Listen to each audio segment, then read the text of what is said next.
Olá, meus amigos literários, amigos do Grilo Falante, sejam bem-vindos. Há entre vocês alguns, eu tenho certeza, que gostam, que têm uma certa preferência por um gênero que é a distopia. Acertei? Ora, se sim, e os que ainda não conhecem, eu espero que fiquem hoje comigo para conversar um pouquinho sobre O Conto da Aia, de Margaret Atwood, uma escritora canadense, uma obra de 1985 que, no entanto, até os dias de hoje, por motivos vários que nós vamos conversar aqui, continua sendo uma obra lida, traduzida, estudada, filmada, representada em teatro, uma série de opções para quem quer conhecer um pouquinho o universo ficcional distópico, será? De Margaret Atwood. Ok, nós vamos conversar. Mas antes disso, eu peço a vocês, antecipadamente, já deem o seu joinha. Se ainda não se inscreveram no canal, por favor, se inscreva. E ao final, é importante, muito importante para ajudar o Grilo Falante a encontrar mais aficionados pela literatura. Façam seus comentários, tá bom? Me contem sobre a obra, sobre o gênero, sobre as suas preferências dentro desse circuito de obras distópicas, algumas clássicas bastante conhecidas, né? Como, por exemplo, vocês têm o Zamiatin, vocês têm Aldous Huxley, vocês têm o Ray Bradbury, vocês têm uma série de autores, né?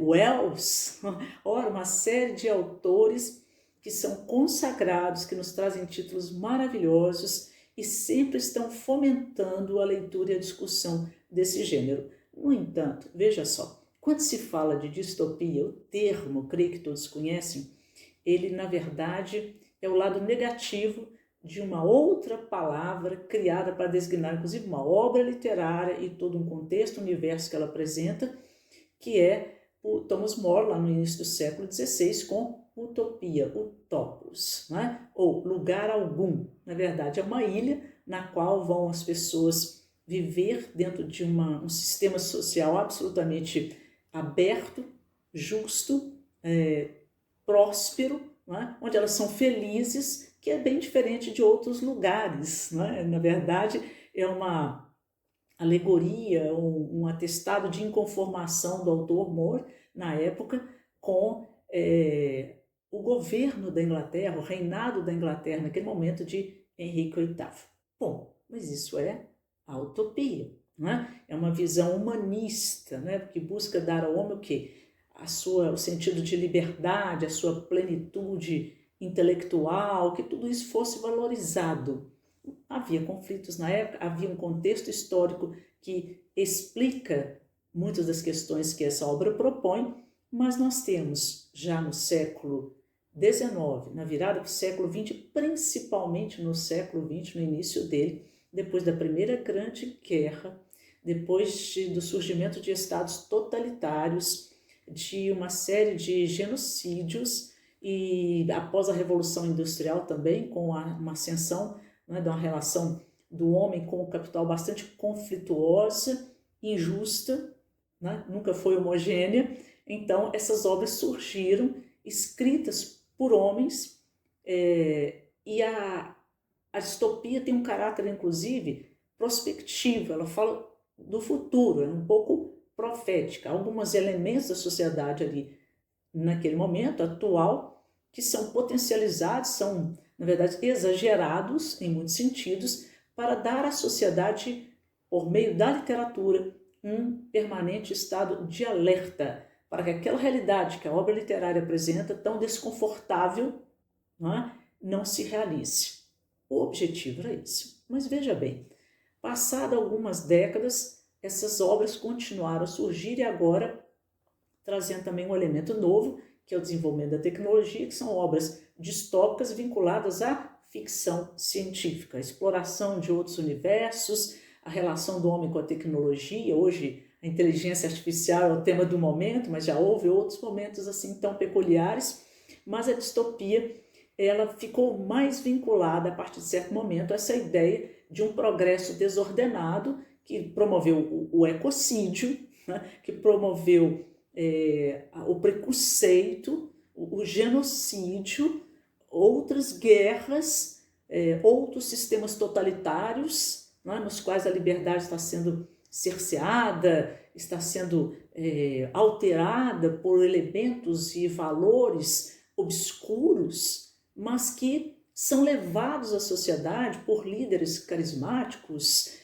com um discurso salvacionista e muitas vezes fundamentado numa experiência religiosa e que tem provocado bastante desconforto nas sociedades nessas últimas décadas. O que eu tenho aqui é um pouquinho diferente, por quê? É uma obra escrita por uma mulher, né? A escritora canadense, está aqui a capa, né? Vocês devem conhecer essa edição, é uma das mais conhecidas, da editora Rocco.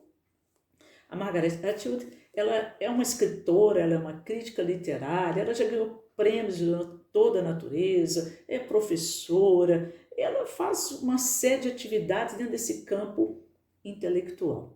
E lá na década de 80, bastante incomodada com uma série de questões que foram publicadas, inclusive nos jornais, apareciam nas grandes mídias, ela começou a juntar material, esse material que deu origem, inclusive, ao livro, que deu algum material de sustentação de certos universos, certas situações da obra, certos perfis sociais e históricos da obra, ela retirou dos jornais do mundo inteiro. Existe hoje um arquivo, né, que dá um caminho para a compreensão da escrita dessa obra, da origem, da pesquisa que ela fez para constituir o conto da Aya. Então, o que nos leva a pensar aí? Ela não leva a sua obra para o futuro. Para esse futuro, ela não traz esses elementos da tecnologia, né, assustadores, do desconhecido, da tomada, né, da tecnologia em termos da liberdade humana, do pensamento, do trabalho humano. Não foi isso que ela fez. Não foi isso que ela fez. Não é? Ela coloca aqui uma mulher escreve, a narradora é uma mulher, né?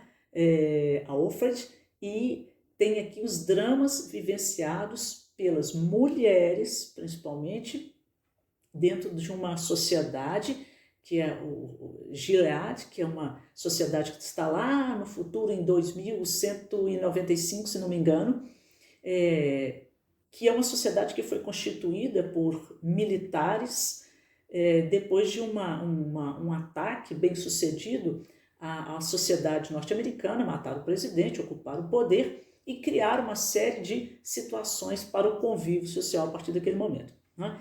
E quem são essas pessoas? São militares e que governam com base numa ortodoxia religiosa, e a grande inspiração é o texto bíblico, não necessariamente o evangelho, mas dos tempos bíblicos propriamente ditos, tá? Por quê? Tanto que as mulheres, né, são tratadas, são vistas e é imposto de uma forma absolutamente cruel às mulheres uma divisão de categorias, que eles vão chamar, primeiro, são as tias, tem as esposas, tem as martas, tem as eco-esposas e tem as não-mulheres. Eu vou centrar em dois focos. As martas são aquelas que são responsáveis por vigiar e coordenar o trabalho, a função das aias dentro daquela sociedade. São mulheres crudelíssimas que, embora sejam mulheres, elas se comportam, vão introjetar, na verdade, a personalidade desses homens. É uma sociedade terrivelmente patriarcal, autoritária, e dentro desse aspecto nós vamos perceber que há uma predominância, inclusive, de um certo número de mulheres que introjeta e se coloca na condição de reguladoras do comportamento das outras mulheres, né, das ecos-mulheres, das mulheres que são as esposas, até as próprias esposas. Elas não têm tanta ascensão, mas elas vigiam, elas coordenam, elas são meio que espiãs do sistema, né? É uma coisa, um papel terrível, né? E por que elas são chamadas de aias? É uma referência ao texto bíblico do passado, né? Quando Raquel ela entregou uma aia ao seu marido, porque ela é estéril, para que gerasse filhos, não é? É a história que está lá na Bíblia. Então, esse tipo de representação e de conduta é que justifica, inclusive, as AIS. Por quê? Depois dessa tomada de poder, porque houve uma série de acidentes ecológicos, pestes, doenças, crises nessa área propriamente dita, que causou nas mulheres, em um maior número de mulheres, a esterilidade.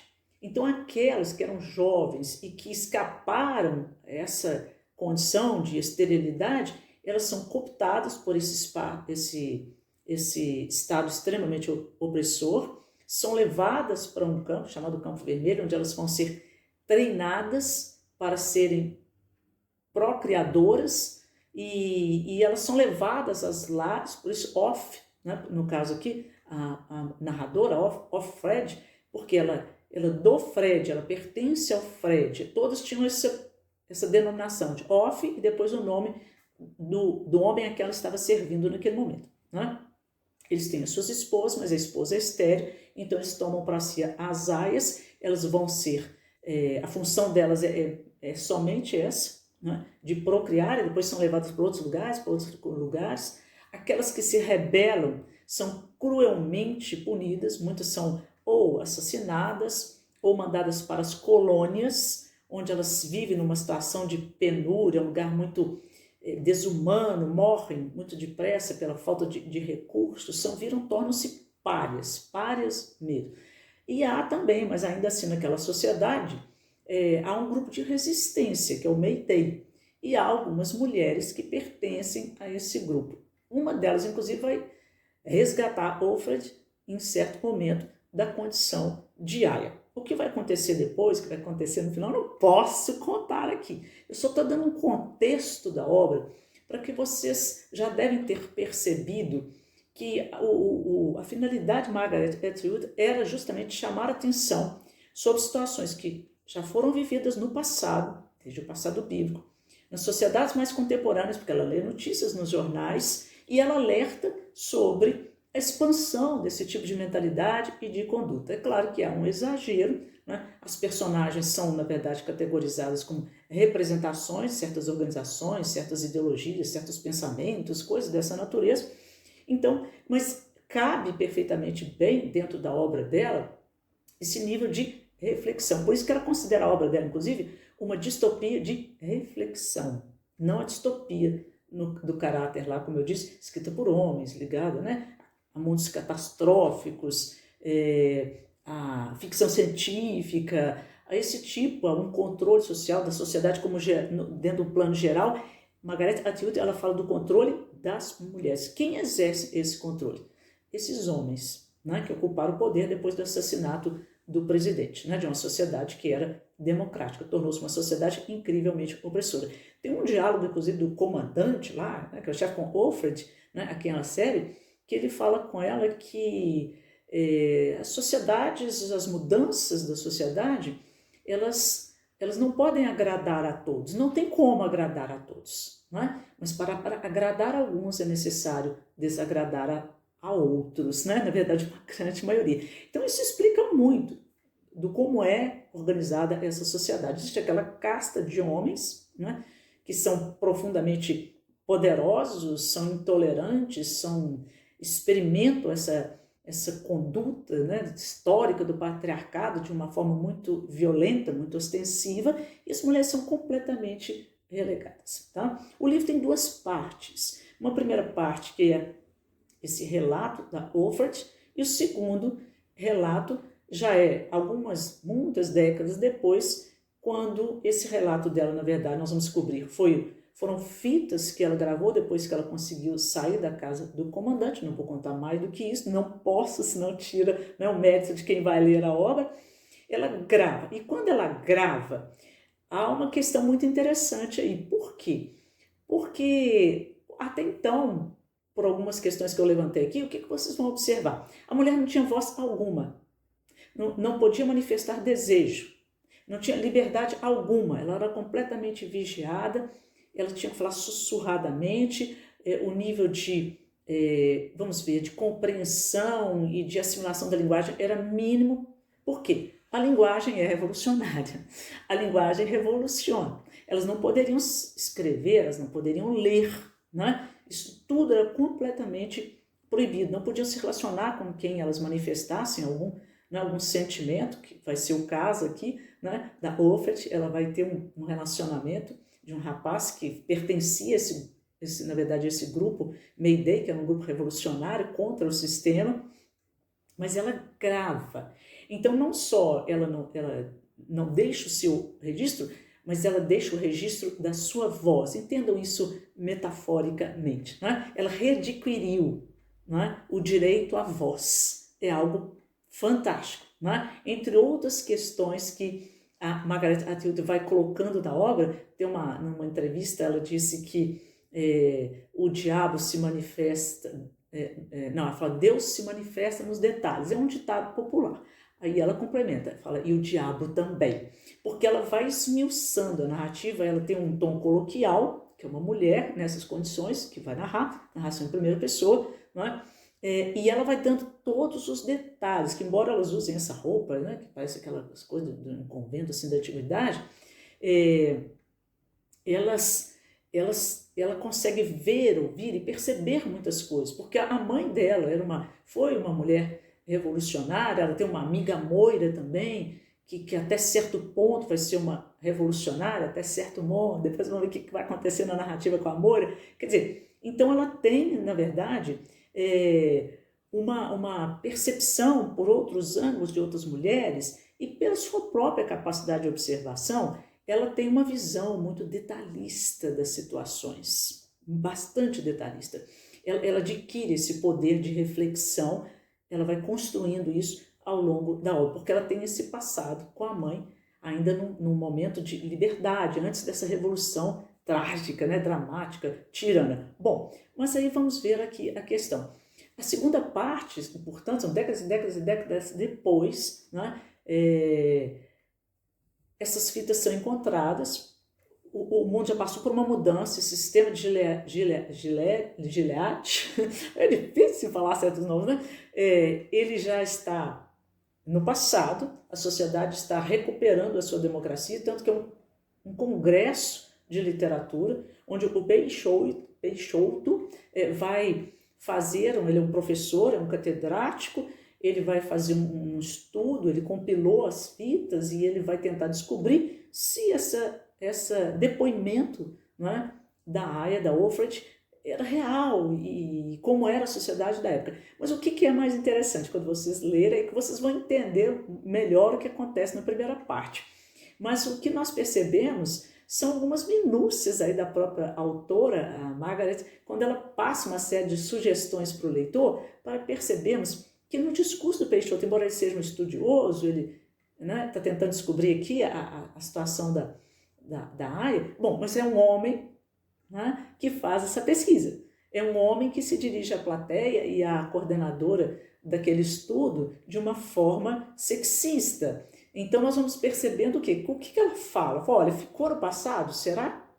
Né? Porque olha que ironia, no momento em que essas pessoas vão discutir e tentar compreender e refletir sobre essa realidade, por meio desse discurso, esse homem se trai, ele acaba reproduzindo certas condutas que foram o quê? A gênese da eclosão dessas décadas e décadas, né, em que a sociedade ficou à mercê desse sistema. Então é algo para prestar bastante atenção esse momento da segunda parte. É uma obra fantástica, mas eu vou dizer para vocês, são quase 400 páginas, é uma obra de fôlego, né, em termos de texto, com essa narração em primeira pessoa, essa segunda parte que nos dá uma outra dimensão da leitura da primeira parte, né? É um texto denso, muito denso, tá? O virar de páginas dele é mais lento. Quem assistiu um pouco da série, eu vou dizer a vocês, eu vou ser sinceramente, eu comecei a assistir assim, cinematograficamente, ela é perfeita, ela é fantástica, muito fiel à obra, mas eu não consegui ir até o fim, eu fui até o fim da obra literária. Mas quando eu comecei a rever aquelas cenas e a ver aquele sofrimento das mulheres, eu não consegui. Ainda pode ser que eu até retome. Mas é uma obra densa, mas é um grande desafio. E o mais interessante é que Margaret Atwood, numa entrevista até certo ponto recente, quando ela estava escrevendo outras utopias, que é um gênero que ela escreve, né? Ela disse o seguinte, que não, eu agora vou escrever utopias, o mundo está precisando agora de utopias, as distopias já estão aí. Então é isso que eu gostaria de trazer para vocês, mas esse convite, essa leitura, me digam, por favor, tá? O que vocês acharam, se tem a leitura, conhecem outras obras, né? Inclusive com esse diferencial de escrita por uma mulher, o protagonismo de uma mulher, uma obra que invade a subjetividade do feminino com uma elegância muito grande, com uma eficiência muito grande e nos dá uma dimensão, ainda que bastante potencializada, do que é a opressão vivida pela mulher dentro de um sistema ou outro, de uma sociedade ou outra, de um século a outro, de um continente a outro, mas esse mundo de opressão em torno da mulher continua. Por isso a obra dela é também admirada pelas feministas, né, que encontram aqui um vasto material de estudo também. Mas eu quero saber da sua opinião. Me conte. Eu fico por aqui mais uma vez e eu espero que vocês leiam e sempre leiam cada vez mais e contem para o Grilo Falante das suas experiências. Um abraço, até o próximo encontro, meus amigos.